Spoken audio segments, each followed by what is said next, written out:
third lecture on optomechanical systems, and today finally I will actually talk about hybrid optomechanical systems involving atoms and mechanical oscillators. So just to remind you, in the first two lectures I managed to talk only about optomechanical systems. I explained to you ground state cooling, I explained to you what happens if you drive LED on the blue sideband. We generate the heater system, we generate attenuation, we will see limit cycles. I explained to you what happens on resonance. You can use the system as a force or precision sensor, which is limited by quantum noise, and that gives rise to the so-called standard quantum limit of continuous measurements. And today I will talk about hybrid mechanical systems. I will show you, where is the stick? I will show you how we can connect those mechanical systems, and in this talk mainly optomechanical systems, so mechanical systems coupled to light, to other microscopic quantum systems, and in this talk in particular atoms. I, in the very first lecture, already motivated that quantum interface between these two worlds as a means to prepare and detect, manipulate the quantum states of these macroscopic mechanical oscillators, macroscopic on the scale of typical quantum systems like single atoms, trapped atoms, PSCs, and so on. On the other hand, we can use mechanical oscillators possibly as a probe, as a new probe in this world. And finally, in the very last slide, we'll come back to that point, we can use mechanical oscillators as transducers. We'll find a lot of details in that review article here, which was published recently in this textbook here by Marcus and others. Just before I start to talk about the interface between atoms and optomechanical systems, let me show you the zoo of can we darken that a little bit? Sure. I almost don't see the slides. Maybe I want to show you the zoo of other hybrid mechanical systems. So we can couple, and that was mentioned already sometimes, we can couple qubits, superconducting qubits, to mechanical oscillators via such a capacitive coupling here in electromagnetic mechanics. We can couple also to spins via magnetic forces. Paula was talking about it yesterday. Yeah, that's fine, thanks. So that was introduced also in a very nice way yesterday, so I don't go into detail here. It's just one of the options to couple cantilevers and mechanical oscillators to spins. We can couple to quantum dots and defect centers. In Greg's lecture we heard about coupling via strain forces, so I also don't have to go into detail here. There was a very nice paper out by Gregory Fuchs group here, we heard about it yesterday. And today I will mainly talk about coupling to atoms and ions. And there is a lot of theory work and a few very nice papers also by Pierre's group and by Francesco here. Do we have a poster on it? No. So here the idea is to maybe combine optomechanics with atoms trapped inside a cavity, or also outside the optomechanical cavity, as in these two schemes here. One can have this cavity-mediated coupling if both of these systems are inside the same cavity. One can have measurement-induced interactions or attenuation if you take light and sequentially couple it to those systems and perform a measurement. And one can also have a very similar light-induced coupling as inside one cavity if you just trap atoms outside of an optomechanical cavity in the standing wave field generated by reflecting light off that cavity. In my talk, I will mainly present you those two ideas, and we start here because that links very nicely to the last thing I was mentioning yesterday. So that is the standard quantum limit for continuous force sensing. So again, I remind you, the rule of the game is we have an optomechanical system, we drive it on resonance, we detect the phase of the reflected light, and we want to monitor the force which is acting and shaking our mechanical oscillator. We think of it as a stationary force, and we want to infer how large the force is at a particular frequency of that stationary force. And because our measurement disturbs the mechanical oscillator, so the measurement itself provides a force acting in parallel on the mechanical oscillator, there is a competition between gaining information and disturbing our sensor. And the trade-off in that competition gives rise to the standard quantum limit.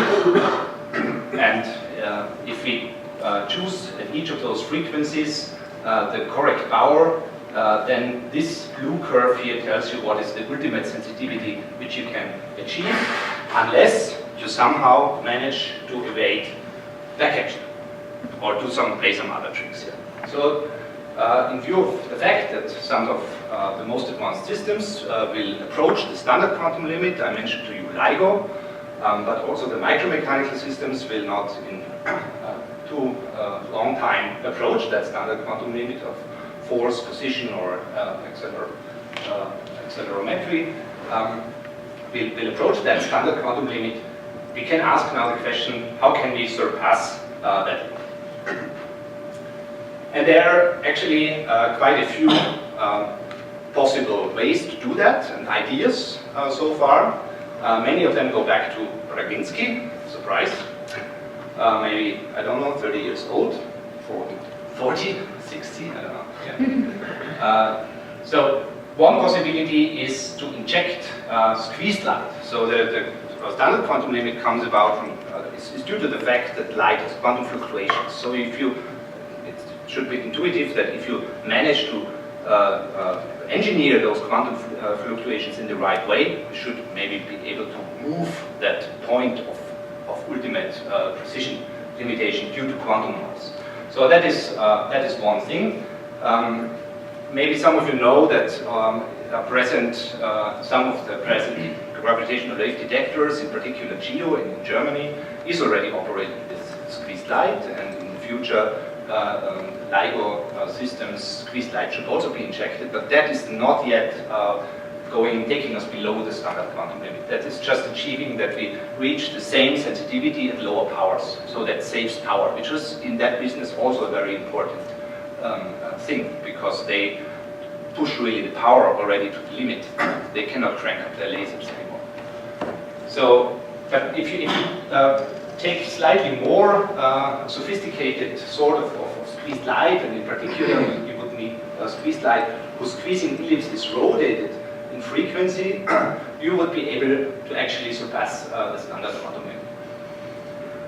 Another possibility would be to use the optical spring. I told you that by optical forces we can generate out of a free mass, so a harmonic oscillator with a really, really low resonance frequency, one with a higher resonance frequency, by just shifting the frequency using optical forces. That is what is called the optical spring effect, and we can turn these free masses in the gravitational wave detectors into oscillators, and use the fact that the SQL for an oscillator can fall below the free mass. If we move the frequency to the right here, the blue curve will fall below this free mass limit. So that is one possibility also which has been explored by people like Stefan Danilishin and Farid Khalili. I recommend this review on this topic related to gravitational wave detection. Another possibility is to use something like stroboscopic measurements. So if we would use light which just measures every half period of the mechanical oscillator, we would also not see our back action, because the back action, if we measure the position, the back action goes into the momentum, and if you wait half a period and look again, we again see only position, and we won't see the back action in momentum. So that sort of stroboscopic ideas have been proposed by Braginski, and you can take a continuous limit of that, where you actually don't use pulses of light, but you modulate the light in the right way, and that is called the two-tone drive. Ideas which were also put forward by Braginski and then worked out in a very nice way by Ashkirk. And now there is a very recent paper by Keith Schwab, demonstrating that actually for the first time. And Keith promised to talk about it in his talk, so I will not talk about it more. I will present you an alternative way of evading the back-action noise, which is linked also to ideas by Carlton Case, who was the first to point out that there is this standard quantum limit in the first place. And that is a trick which tries to remove back-action noise by destructive interference. So I remind you again, back-action noise comes about from the fact that our force estimator here contains the signal which we want to infer, and then a lot of noise. And there are two noise contributions, one of phase noise and back-action noise, which scale like the inverse of the, in that case, still the square root of the power, and proportional to the square root of the power. The power is this intensity we use to measure actually this force here. So the trade-off in G gives rise to the standard quantum limit. Imagine now the situation that by some magic trick you remove this green part here, and then we are left with just phase noise, and this we can just suppress infinitely by taking a lot of power. Yeah? And we will be maybe limited then only by thermal noise forces, but that we can reduce hopefully by just decreasing the temperature. So the goal will be just to get rid of that guy. Alright, so let's take a very abstract approach. Let's take our optomechanical system and put in a black box. And this black box is another oscillator with canonical operators x and p, with this index d here. And this black box realizes an oscillator which is described by this Hamiltonian here. So it looks like a harmonic oscillator, but it has a minus here, and this is not a misprint. So we take a harmonic oscillator with a negative mass. That is not a negative frequency, but a negative mass, because if you would think that is if you think about this being a real mass, real oscillator with a mass m, then we would need to switch the mass, the sign of the mass, in order to get the overall minus sign, not the sign of the frequency. Yeah? So that is a negative mass oscillator. Obviously, that Hamiltonian is not bounded from below, so it cannot be a real Hamiltonian. It has to be some sort of effective Hamiltonian in a certain approximation. But let's say we can generate something like this. And let's say also we can add an interaction between our ancillary oscillator and the cavity field here, which we use to measure the position of the oscillator. And this interaction is again of this XX type, just as the one we used to read out the mechanical oscillator in the first place. If we regroup terms, then our Hamiltonian would contain the mechanical energy and the energy of this ancillary oscillator, which is supposed to have the same frequency, but the negative one, plus this coupling to our cavity field. Now let's see what happens if we look at our linear equations of motion again. So the mechanical oscillator is subject to that force, and it will couple to the amplitude noise of light. The mechanical oscillator will feed into the momentum will feed into the position. The position will feed into via the radiation pressure coupling into the phase quadrature of our cavity, and this we can finally read out. Now at the same time, this ancillary oscillator, which maybe also decays and itself also couples to the cavity amplitude quadrature, will feed into its position, but with a different sign here, plus, minus, minus, plus, because this is this negative mass oscillator. And now this x feeds into the phase quadrature of light.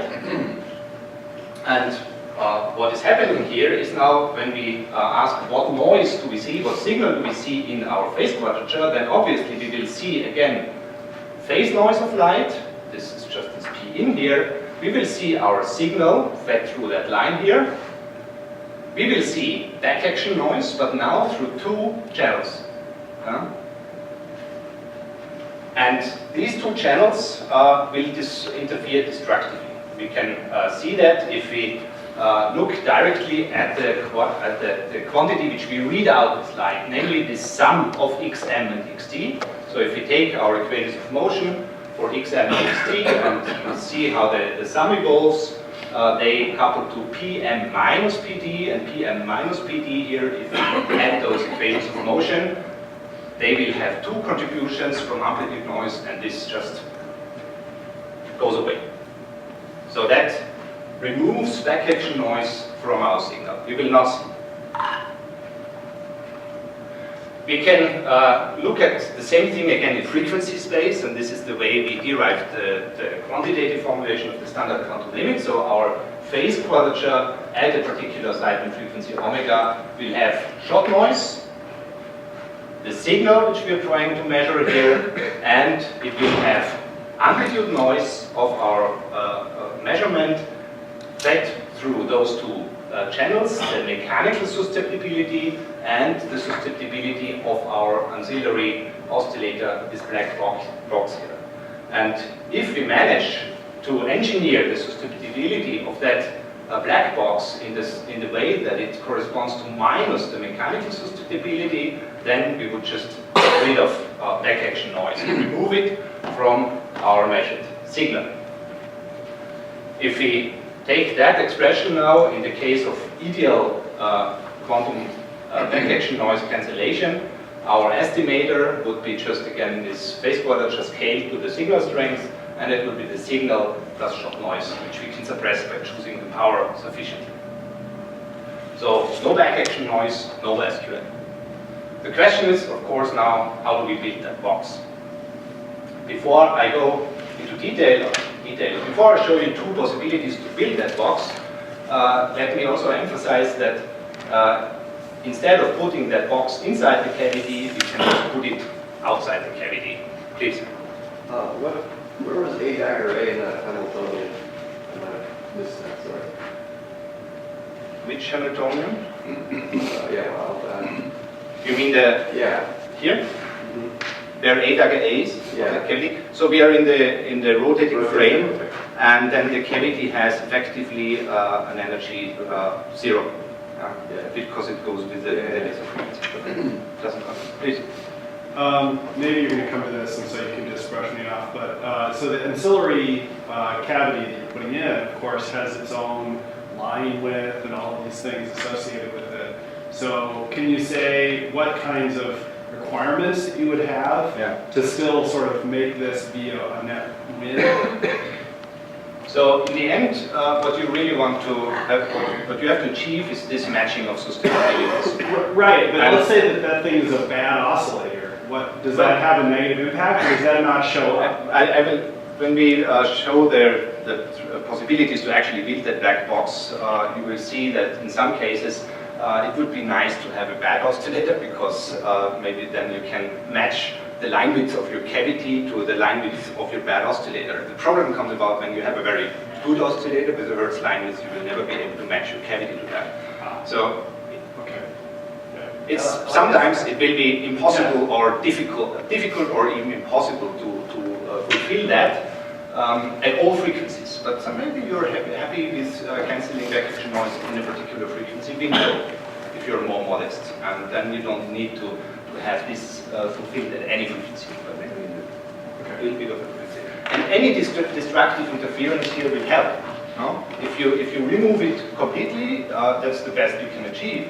But if you suppress it by a certain degree of destructive interference, it also helps. Okay. Another question? Oh, sorry. Yeah. You say that one slide back, please. You say that there is no SQL. Is there no quantum limit at all? Because you can just infinitely keep increasing power? In the sense that you will remove, jumping here, there is no SQL. You can, there will be no limitation coming from shot noise. There will be, of course, intrinsic, if there is, in addition to that signal force here, there is some other force, some thermal force. Quantum mechanics is not saying this is wrong? No, because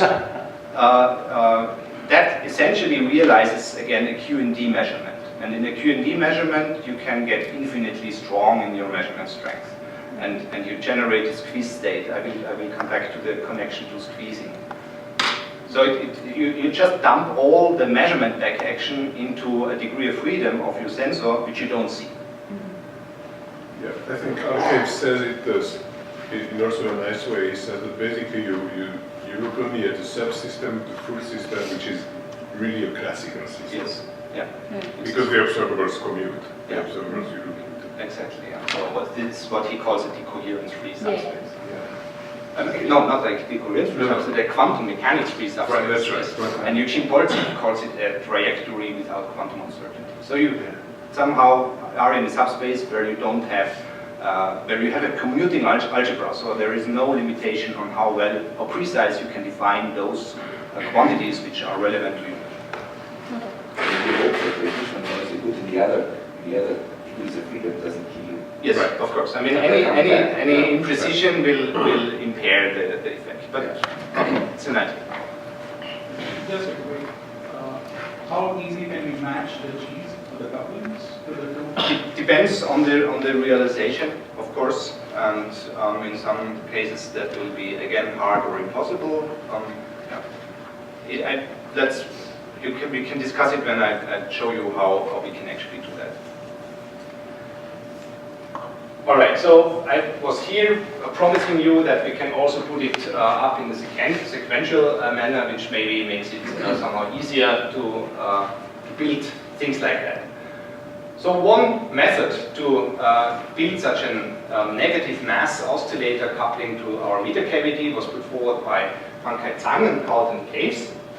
And they suggest to take the optomechanical cavity, that is this cavity A here with the mirror, which is the sensor for our force, and put in an ancillary cavity, which couples to the first one in two ways, via beam splitter and via a nonlinear Chi2 crystal. And if we put that beam splitter and that OPA in our Hamiltonian, then we put a beam splitter down coupling and we put this parametric down conversion coupling here. And they come each with a particular strength, which we choose to be G. And we also choose the resonance of that ancillary cavity to be detuned from that main cavity exactly by some value delta. If we regroup terms in the coupling here, then this beam splitter and the down conversion dynamics combine in order to give the desired XX coupling. And we can choose the detuning here, delta, to be just minus the mechanical frequency. So we have to detune the cavity by the mechanical frequency. We have to put in the right coupling via that beam splitter and that Chi2 crystal, and then we actually achieve what was required to do that quantum noise cancellation. So again, that combines to the Hamiltonian we want to achieve. Together with Michel Hers in the Planck Institute for Gravitational Physics in Hanover, we looked more into detail of that scheme and checked whether and how we can actually set up an experiment, found a way to, which makes it slightly more realistic. And the main trouble, of course, that comes back to the question is that you're using as an ancillary oscillator a cavity and you want to match it to the susceptibility of your mechanical oscillator. And typically the line widths will be just orders of magnitude different. So complete coherent noise cancellation is kind of out of question. But even for realistic cavities, we will be able to get an improvement below the SQL, which is not given by this ideal improvement, which would be the mechanical quality factor, but by a factor which is given by the sideband resolution. I don't want to go into detail here. You can look that up, but it's in principle possible to see some effect. So the ideal cancellation will probably not be possible that way. So I'm sorry, so when I look at this implementation, I just have to think that, maybe I'm completely wrong, but the OPA element in that one is going to completely kill the quality factor of the primary cavity. Yeah. So then you won't be in the cooperativity greater than one limit anymore, or you may not be. And that just kind of can sink the whole ship, I would expect. So that's why I emphasize that you can also take that guy and put it outside of the cavity, and that will be the actual setup. So this will come in a sequential way, so you don't ruin your optomechanical system. All right, now a second method, and now finally hybrid quantum hybrid optomechanics. We can use atoms to build an oscillator, and now I can rely on much what Jörg already explained to you about super atoms and collective excitations in atomic ensembles. So let's switch gears. We take a bunch of two-level systems with states plus and minus, and we prepare them in this coherent superposition here. So we polarize the atoms along, say, the x direction. That is a collective spin with a maximum polarization of the number of atoms half along the x direction, zero mean along y and z, a vanishing variance along x because we are in an eigenstate of that operator, and we will have transverse variances scaling like n. Now if we assume that we only work in a regime where this collective spin is slightly tilted away from its maximal polarization, then we can actually restrict our description to the tangential plane here of that big Bloch sphere and use a Gaussian approximation in order to describe the relevant degrees of freedom, which are the transverse spin components Jy and Jz. So we can map Jy and Jz by scaling it to the square root of the mean polarization. We can map that to canonical operators x and p. So if you look at the commutation relations of x and p in that sense, then Jy and Jz will commute to Jx, and now we have Jx over the mean polarization. And that is the approximation now. If we always stay close to the fully polarized state, then this will be essentially I. That is the same approximation as Jörg used when he mapped the collective spin excitation onto a single mode. Now I use x and p instead of a and eta, but it's the same thing. We can take these canonical operators and build an annihilation operator, out of that, or a creation operator, and that creation operator would describe creations, or would describe actually physically spin flips out of this state plus minus to the orthogonal state plus minus of one of these atoms, but you don't know which one, so you create a collective excitation. So in this way we can build an atomic oscillator, and we also can couple that atomic oscillator to light, namely if we take a pulse of light and couple it off resonantly to some excited third level here. And that dispersive light-matter interaction, in a very crude picture again, would be described by such a Hamiltonian x of light, so the amplitude quadrature of light times x of atoms, where x of atoms, again I remind you, is just the z projection of the collective spin, the projection of the spin along the axis of propagation. So to convince you that Hamiltonian, which we know already quite well, describes this light-matter interaction. Let's look at that cartoon picture. If light runs through, it couples off resonantly to the atoms, and its amplitude will shift the spin of the collective spin in the momentum direction. So because the amplitude will change the phase of that state here, we will rotate the atoms about the z direction, and the rotation about the z direction just does this. So we take this initial blob here and shift it a little bit in proportionality to the amplitude of light. In turn, the phase of light will be shifted depending on the number of atoms in that state, and that again measures essentially Jz. So the phase of light will be shifted proportional to Jz, and that is Xa. And that is the same picture as we had developed for the optomechanical system. So the whole dynamics is really described by that X coupling. It's just dispersive light-matter interaction. I mentioned here that if we have that state after the interaction, so each of those systems is blown up in phase space in the b direction. If we now measure the phase quadrature of light, So we get information about phase quadrature of light, and therefore also about the x quadrature of atoms.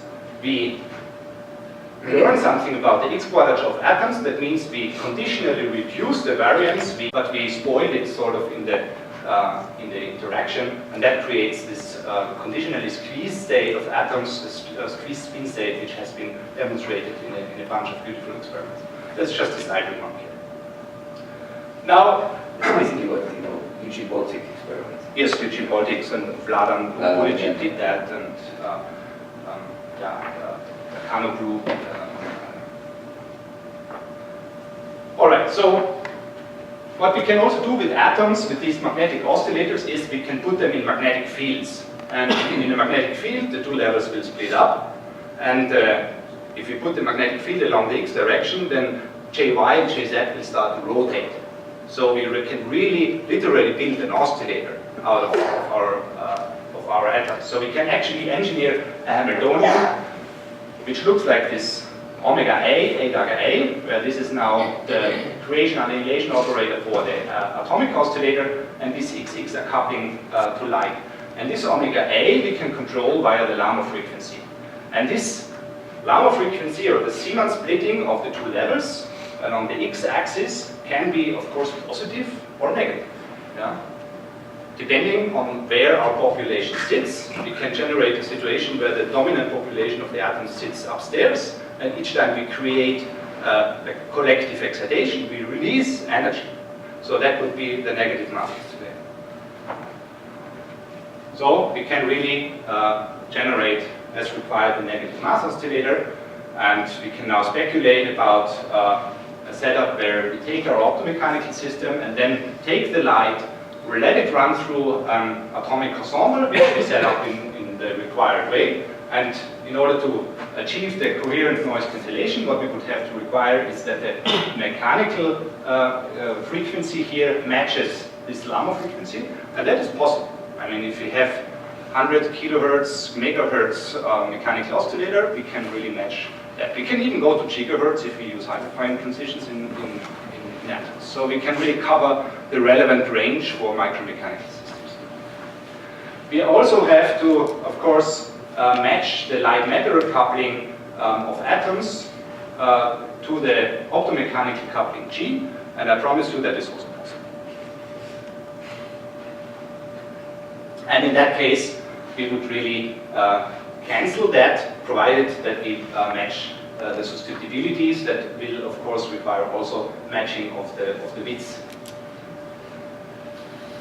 Instead, we can also do the same experiment with two atomic ensembles, one realizing a positive oscillator and one realizing a negative oscillator. And now one of these ensembles would not be a force sensor, but a sensor for magnetic fields. And actually, that has been done in Eugene Boltic's group, and he saw the improvement below the standard quantum limit in his magnetometry measurements using these counter-rotating two systems.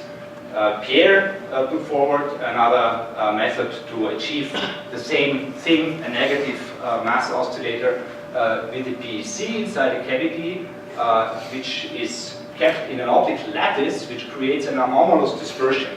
And in an anomalous dispersion, you can shape the effective mass and you can make it negative. So, very briefly here, you can use that trick also to remove the back action noise when you take another PEC as the mechanical oscillator. All right, let me make a connection to the EPR entanglement I was mentioning yesterday. So I explained to you this flow of information. We read out the sum of x. The sum of x dynamically couples to the differences of the p's, and this quadrature in turn couples back to the sums of the x, and we don't see any back action. So what we do is essentially we measure this quantity, center of mass, position, and the relative momentum of those two systems. And these are commuting observables. And we thereby generate a QND measurement, a quantum non-demolition measurement, meaning we have no back action noise of those two commuting observables. So let us forget for a second about decay and noise. The phase quadrature we measure contains information about the sums of the Higgs and the differences of the P. And if we keep on measuring, we will actually create a squeeze state in those two observables, and that will be just projecting our mechanical oscillator and our ancillary system into an entangled state. And the more we entangle it, the more we squeeze those observables, the further we will go below the standard quantum limit. So there is a connection between going below the standard quantum limit in the schemes and DPRs. And actually this generation of entanglement has also been done in Eugene Polzig's lab with two atomic osmers in this counter-rotating fashion a long time ago, already in 2001. So that was quite a splash at that time, because it was really an entangled state of two collective spins, each containing 10 to the 12 atoms. At room temperature, in a gas cell. It's possible to do that. And now, at that time it was more like an amusement. We can generate entanglement of really huge clouds of atoms. And now it gets this perspective of actually being useful in magnetometry in that case. All right. So I explained to you that our scheme, even if we apply it now to this hybrid system, would enable measurement of these EPR observables and would generate a squeeze state of an EPR squeeze state of those two systems between a mechanical oscillator and a bunch of atoms. And in 2009, together with Marcus, we worked that out in detail, and we at that time we thought about using a short pulse here in the very same way as explained to you yesterday with this entanglement. So we take a short pulse, bounce it off the optomechanical system, or let it run through atoms and measure it. And in this way, generate a squeeze state of those two systems. That would be the analog to the experiment Eugene Polzig performed in 2001. And we showed that this is in principle possible and also robust to noise. In the meantime, we learned that we can do that better, namely in a continuous fashion. We keep on measuring and keep on projecting. And now our measurement will compete with the decay of those two systems, and we can describe that. And this is really just a flash here by a conditional master equation where we now look at the density matrix of those two systems, and we can put in our Hamiltonian with the negative mass oscillator, and we put in whatever decay we want by putting their Lindblad terms, and we look at the conditional equation of motion that is described by this stochastic term. So I really can't tell you the details about this formalism. I just promise you that there are these powerful tools of theoretical quantum optics which allows to describe the continuous measurements in such a system, taking into account all dissipation of mechanics and atoms. And in this case, life is especially easy because we can take this equation, which is very hard to solve and in principle can be solved only numerically by Monte Carlo simulations, and turn it into a deterministic equation for what is of interest to us, namely the second moments of the two systems. The EPR variance contains only second moments. This is what we want to know. This is a Gaussian system. If we know the second moments and the first moments, we're done. Yeah? And we can take this equation and find the corresponding equations for first and second moments, and for the second moments it turns out to be a Riccati equation, which is deterministic and can be solved even analytically in some cases. And we can put in all kinds of decoherence in the formalism and really model an experiment in quite detail. And this is what we do for an experiment being set up in Eugene Polzig's lab again. So that would be the cloud of atoms contained in a microcell, and that is a monolithic micromechanical cavity with a membrane in the middle. And if we model that system, it turns out that the relevant decoherence rates on the side of atoms is just spontaneous scattering. I don't go into detail here, but I point out that the decoherence rate of atoms scales like the power. The harder we drive our atoms, the more spontaneous emission we get, the faster the decoherence is.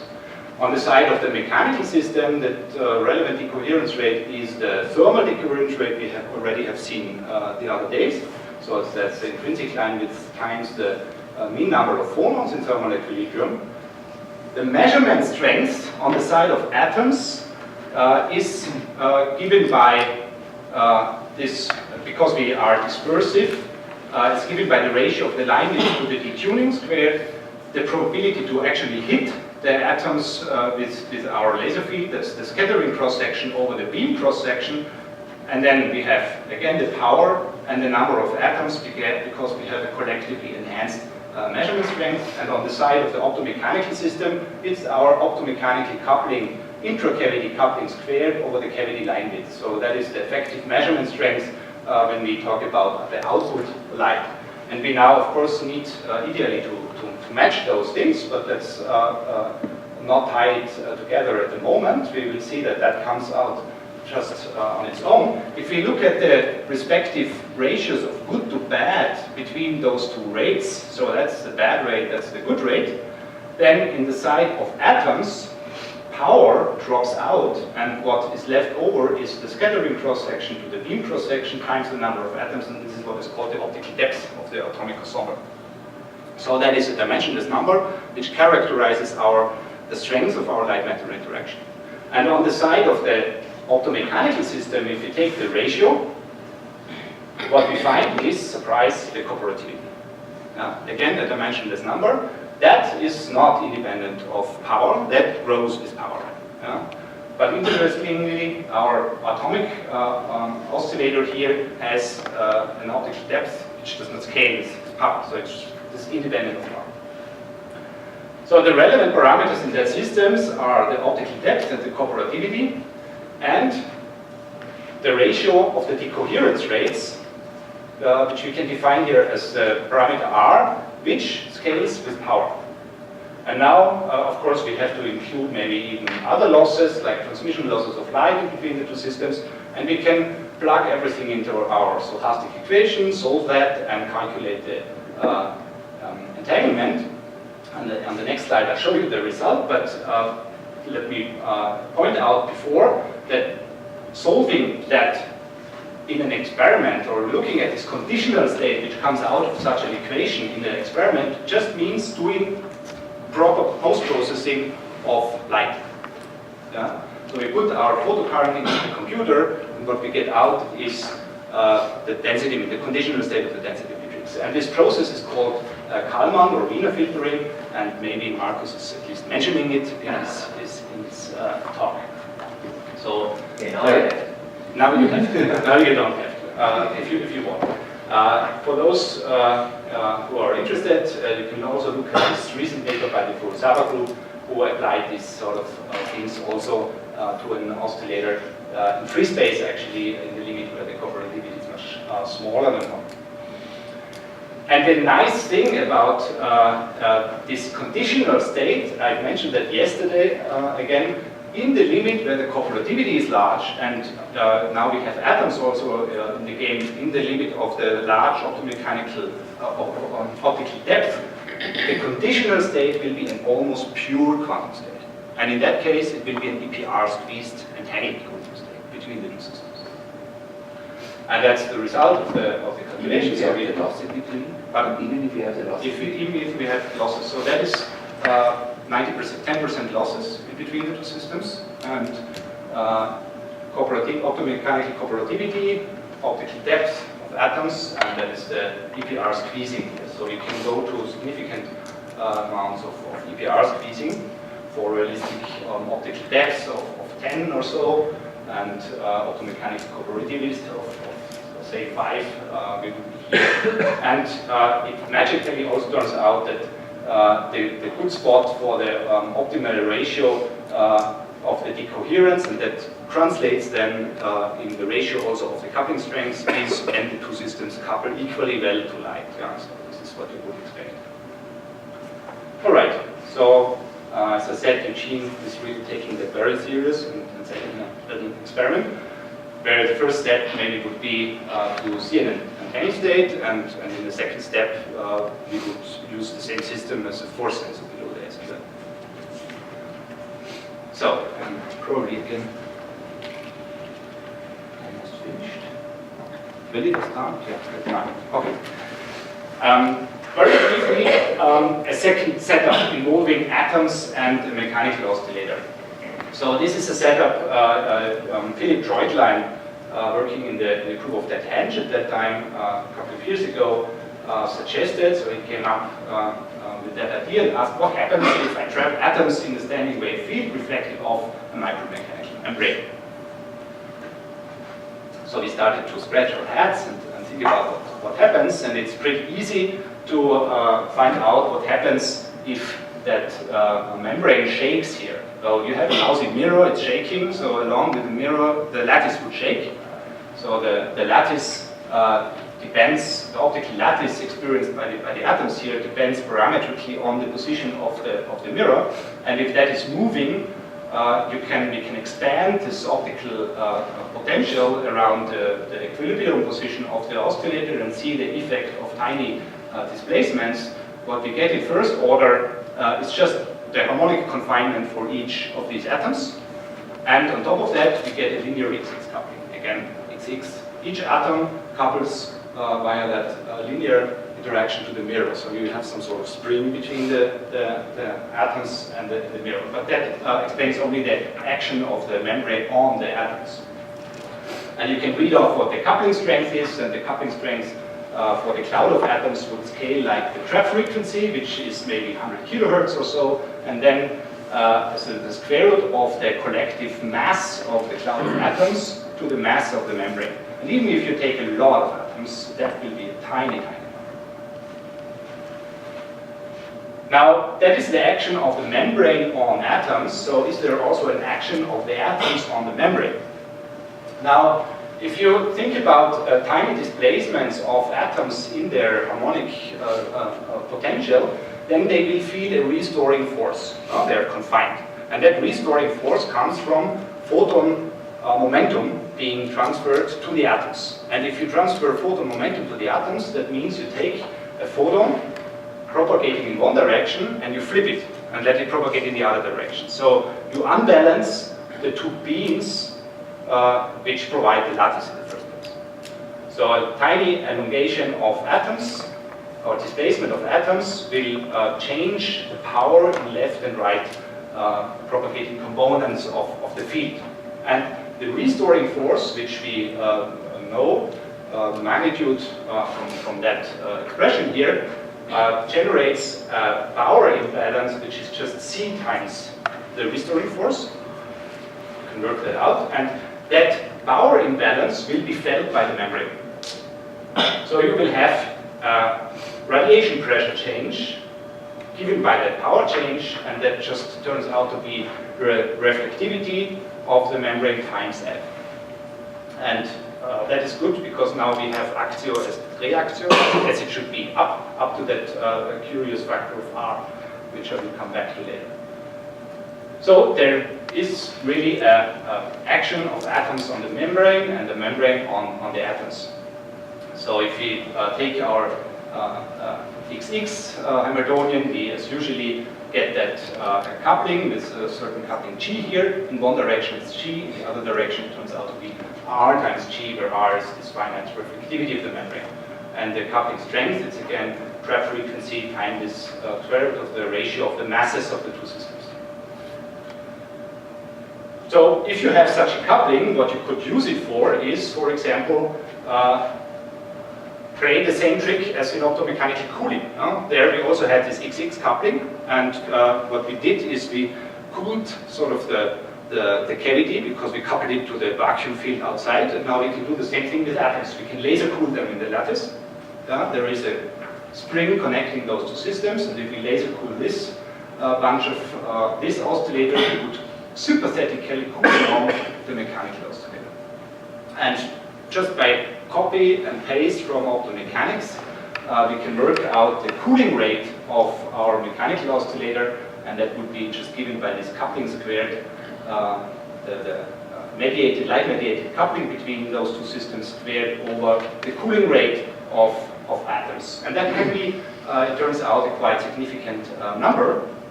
which can significantly reduce the temperature of the mechanical oscillator.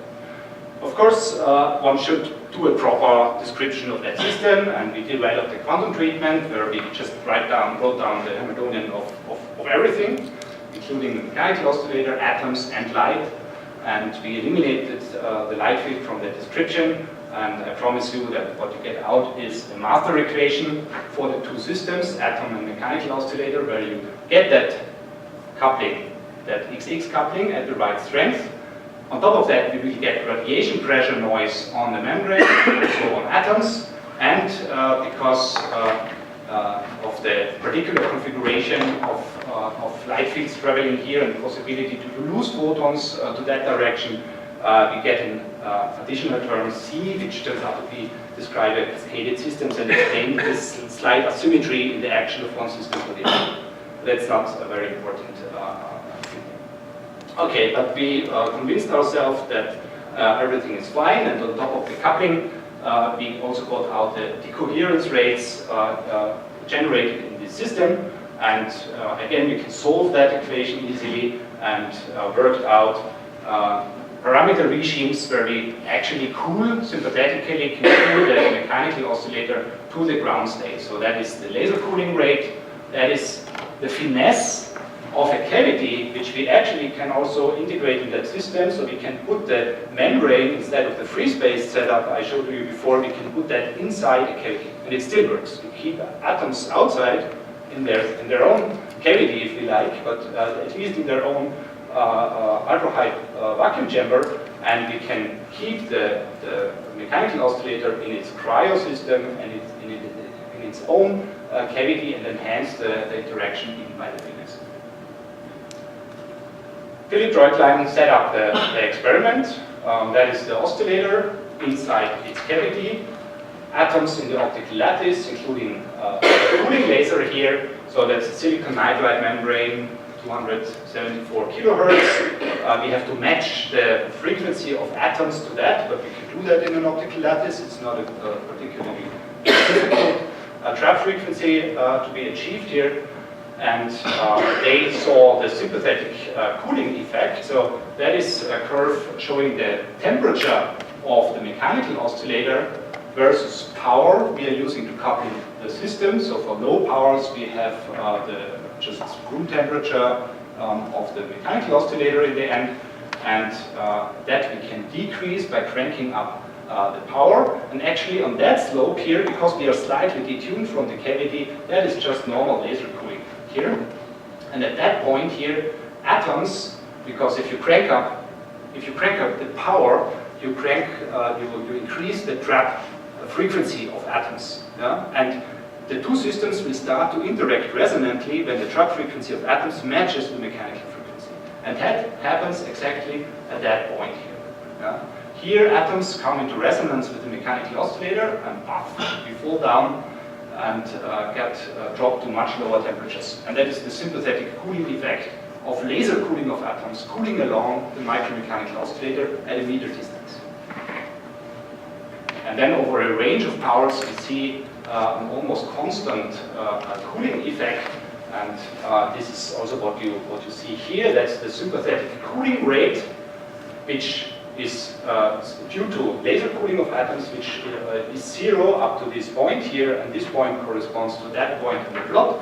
That is now the trap frequency of atoms, and when we get into resonance, we jump up and get a quite significant sympathetic cooling rate, and that stays constant can be also understood from the fact that atoms actually see a Gaussian laser profile over the transverse direction, and when we increase the power, so that would be a power value where none of the atoms is actually resonant with the mechanical frequency, so that would correspond to one of these points here. If we increase power, we increase the trap depth. At some point, some atoms turn into resonance with the mechanical oscillator, so that corresponds exactly to this point here. And then if we increase further, we will tune the atoms which were previously resonant out of resonance and tune others into resonance. And there will be always a bunch of atoms which is resonant, and that explains that constant behavior. So they see that quite significant cooling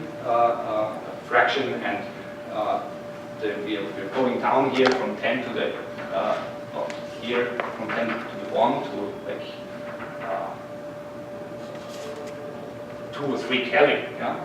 So that's a quite significant effect. And in the next generation of the experiment, we have the prospect to really do sympathetic cooling to the ground state of the mechanical oscillator via laser cooling of atoms at a meter distance. So we are cooling this elephant here. There's the bar. So the mass ratio is really a lot, even for the cloud of atoms, let alone for the single atom. And there has been a very nice suggestion also to use that not only to cool a membrane, but to replace the membrane by one of these nanospheres, where actually cycling cooling might not be not so easy. And then you can really use these atoms as a tool to cool these nanospheres trapped in their separate cavity. All right, so this is almost the end of my talk. That is the last slide. Something I cannot talk in detail, but it's a very exciting development which I would like to point out in this school on hybrid systems, and that is using mechanical systems as transducers. So the other day we heard that we can use mechanical systems as transducers in order to couple distant defects, nitrogen vacancy centers or so. That is one role of mechanical oscillators as transducers. Another one is that you can use a mechanical oscillator to couple to a microwave cavity, to a superconducting system, and you can couple to light. Yeah? And at first you would think, oh, light and superconducting worlds doesn't go well together, but actually people are doing that now, and that enables an interface where we take a microwave signal and turn it into an optical signal. And that is a very, I think, promising way of research, line of research in optomechanics, because on the side of microwave fields, we have these small quantum computers, extreme nonlinearities, very good qubits, but like they are microwave.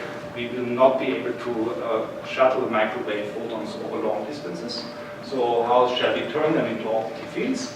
There have been suggestions to use Rydberg atoms to do that, but that's kind of very complicated. You need to trap atoms close to superconducting surfaces and have lasers close.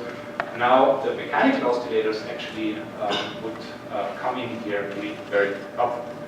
And I recommend to look at the literature of these groups here to read that. I can just mention that. That is one realization from the Oscar Painter group.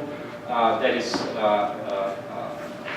fiber here, which couples to an optomechanical crystal, and this optomechanical crystal provides also is coupled capacitively to an LC circuit. So that is how you could unify the superconducting role with light. So you just put it at a distance here. So that's one realization. There are others. I again recommend to look at the literature. That's Cleveland. Cleveland's good. I'm sorry. Yeah. This is Cleveland's good, but that is. Yeah, that's Cleveland. That's all Cleveland. I'm sorry. Yeah. Thank you for pointing that out. All right. So that's actually also the last slide, and I'm happy to take questions. Thanks.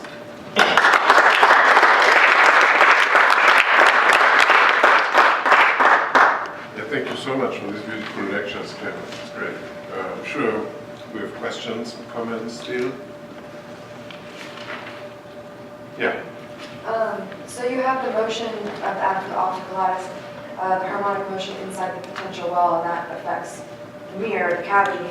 But do you also have motion popping between sites of the atoms, and how would that affect the mirror, or would it not at all? Yes. That's a very interesting question, which is asked generically, and I still don't know the question.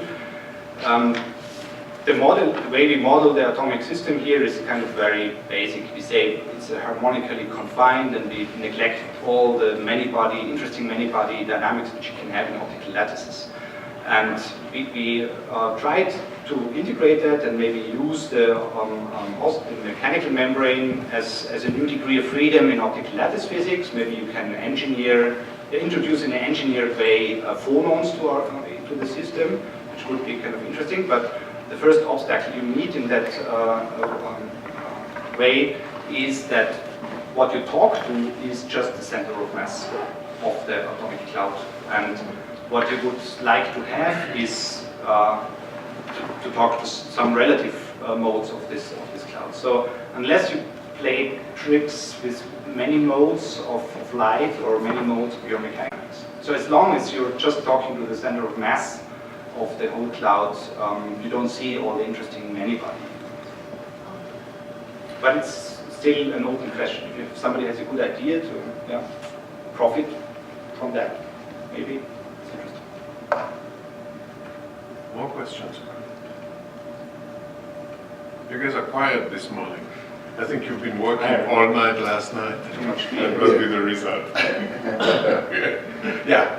So in order to have atomomechanical coupling, you assume that there is no quantum fluctuation on the optical lattice. Right? You eliminate all fluctuation. Well, the fluctuations actually mediate the interaction. So the interaction is really comes about from atoms generating sideband photons, and the sideband photon is resonantly absorbed by the membrane, or the other way around. You generate, like by Stokes or anti-Stokes scatterings, sideband photons on the membrane. The side of the membrane, those travel to atoms and get absorbed. And these emission and reabsorption processes in a second-order process give rise to the mediated coupling. And that is one effect of quantum fluctuations of light, to give rise to the interaction in the first place. You know, I mean, after all, photons are gauge molecules and they interact, generate interactions, as we see here. And the second effect, they also generate decoherence on atoms, momentum diffusion of atoms in the lattice, like described by Ford and Ashkin years ago, and also radiation pressure noise on the membrane. And this comes out correctly from the quantum treatment. And it's contained in that terms I didn't write down explicitly, but it's contained in the model.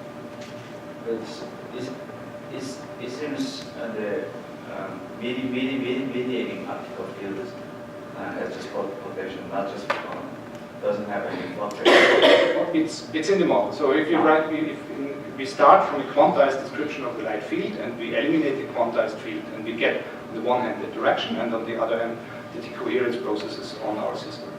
And otherwise there is no, light doesn't do anything. It generates a direction and decoherence. And we can actually still go to the strong coupling limit where this interaction is stronger than the introduced decoherence processes. So you're not killed by the decoherence.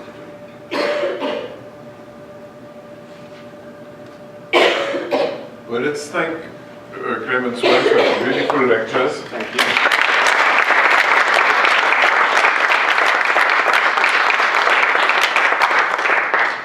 So let's come back in 10 minutes.